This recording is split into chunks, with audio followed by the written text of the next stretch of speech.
Atlanta U.S. attorney who quit amid Trump's attacks to speak to Senate Judiciary Committee. The circumstances of PAC's exit are among the lingering mysteries from that chaotic early January stretch of events. There are some indications that he was pushed out by the White House for his refusal to pursue the bogus voter fraud claims that Trump was pushing in Georgia as Congress's certification of the election approached.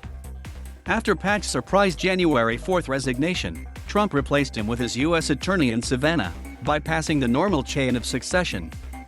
Documents released by the House in an investigation of Trump's pressure on the Justice Department to substantiate his election fraud claims show PAC resigning after a key weekend in which Trump considered overhauling DOJ leadership because they hadn't found widespread fraud. PAC is one of 6 former DOJ political appointees whom the Biden administration greenlighted to talk to the committee about Trump's election fraud push. He will be interviewed virtually and behind closed doors.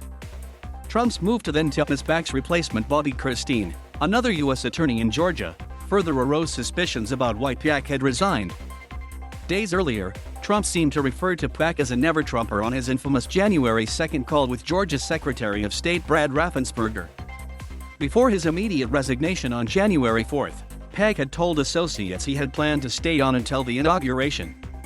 It was later revealed, in reporting by the Wall Street Journal and the New York Times, that acting Deputy Attorney General Richard Donahue had a phone call with PAC the night before his resignation. In that call, according to the Times, Donahue relayed to PAC that the White House was frustrated with his failure to bring voter fraud investigations in the state. PAC himself has not said anything publicly about why he left his post earlier than planned. By the afternoon of January 6, the shakeup had been overshadowed, first by Democrats' dual wins in the Georgia special Senate elections, and then by the insurrection at the U.S. Capitol.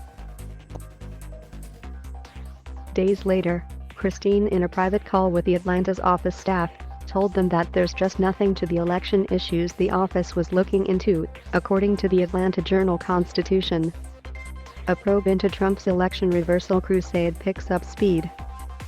The Senate committee has already spoken to 2 former Justice Department officials who witnessed key episodes in Trump's pressure campaign. Donahue spoke to the committee on Friday, and on Saturday, the committee had an interview with his former superior, Jeffrey Rosen, who served as Trump's acting attorney general after William Barr stepped down in December. Senate Judiciary Chairman Dick Durbin announced the plans to interview PAC in comments to reporters on Capitol Hill Monday. "It seems like slow going. But there is progress being made," Durbin said. Durbin has also indicated he wants to interview former Trump Chief of Staff Mark Meadows. Hints of what happened before PAC's departure. PAC, however, was referenced to in some of the internal Justice Department documents that have already been released by the House Oversight Committee. On January 1, the day before the Trump-Raffensperger call, Rosen provided PAC's cell phone number to Clark, according to the emails released by the committee. It was shared on an email chain titled Atlanta where Clark alluded to his interest in a video that had been taken.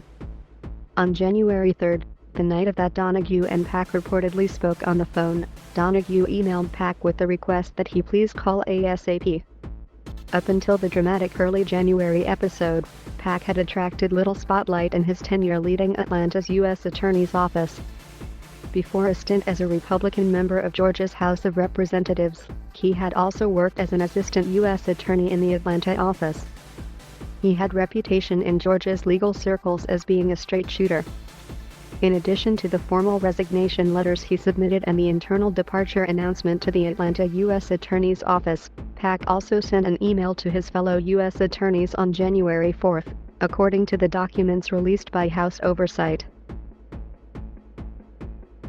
In it, he said that, as a group, they had made our country better and safer, even though we were facing unprecedented challenges.